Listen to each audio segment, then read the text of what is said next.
Assalamualaikum warahmatullahi wabarakatuh. Perkenalkan, nama saya Muhammad Samsul Hadi dengan NIM C1B01938 Prodi Ilmu Tanah.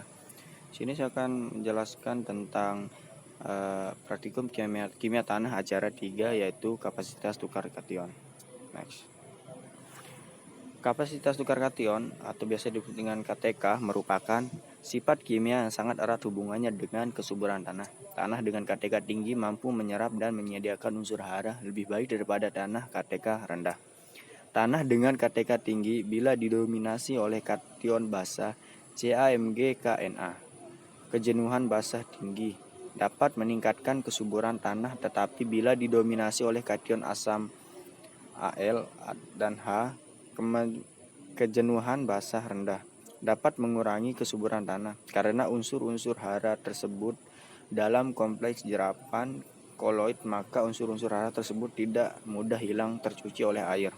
Secara vertikal, pertukaran kation sangat penting dalam fisika tanah, kimia tanah, kesuburan tanah, retensi hara dalam tanah, serapan hara oleh tanaman, pemupukan dan pengapuran. Secara umum, kation yang terjerap tersedia bagi tanaman melalui pertukaran kation dengan ion H yang dihasilkan oleh respirasi akar-akar tanaman. Hara yang ditambahkan dalam tanah dalam bentuk pupuk akan diretasi oleh pemupukan koloid.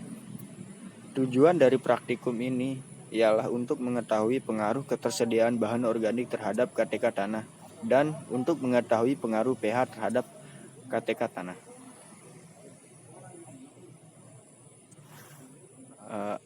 Berikutlah metode praktikum, alat dan bahannya.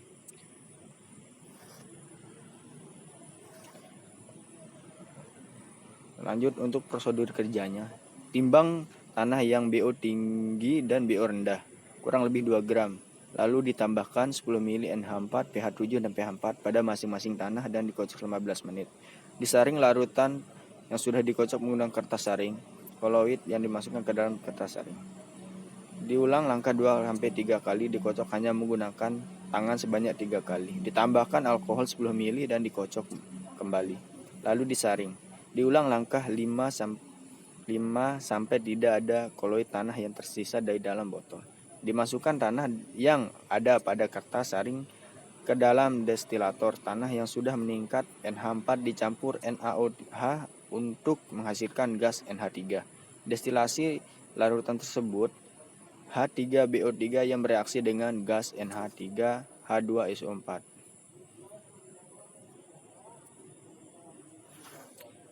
Berikut perhitungannya. Yang diketahui BO tinggi pH 4, massa 2,0220 ml titrat 13,40, pH 7 masanya 2,0972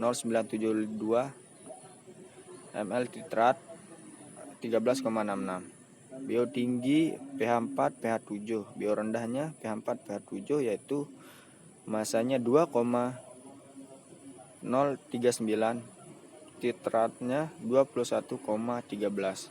Yang pH 7 yaitu 2,0079, sedangkan titratnya 10,04. Muatan tergantung pH pada BO tinggi yaitu pH 4 kurangi pH 7 sama dengan 25 kurang 51,4 sama dengan minus 26,4. Sedangkan muatan tergantung pH pada BO rendah yaitu pH 4 kurangi pH 7 32,5 kurangi 13 sama dengan 19. Berikut untuk hasil dalam bentuk data. Pembahasannya. KTK pada tanah mineral organik sangat dipengaruhi oleh banyaknya bahan organik yang ada pada tanaman dan pH dari larutan. Semakin banyak bahan organik tanah, maka semakin banyak pula yang didapat dipertukarkan. pH semakin mendekati netral, maka akan semakin banyak menukarkan kation. Hal ini disebabkan tingginya KTK tanah yang disebabkan tingginya muatan negatif. Namun pada kesalahan dalam pengujian yang dilakukan sehingga mengakibatkan data yang dihasilkan menyimpan dari teori. Kesimpulannya, jika pH larutan tanah semakin tinggi atau mendekati netral, maka KTK tanah juga semakin tinggi. Hal ini disebabkan tingginya KTK tanah yang disebabkan tingginya juga muatan negatif. Tanah yang mengandung bahan organik lebih banyak maka akan memiliki KTK yang lebih tinggi. Hal ini dikarenakan lebih banyak kation yang bersifat dalam dipertukarkan pada saat tanah mengandung banyak bahan organik. Sekian, terima kasih. Assalamualaikum warahmatullahi wabarakatuh.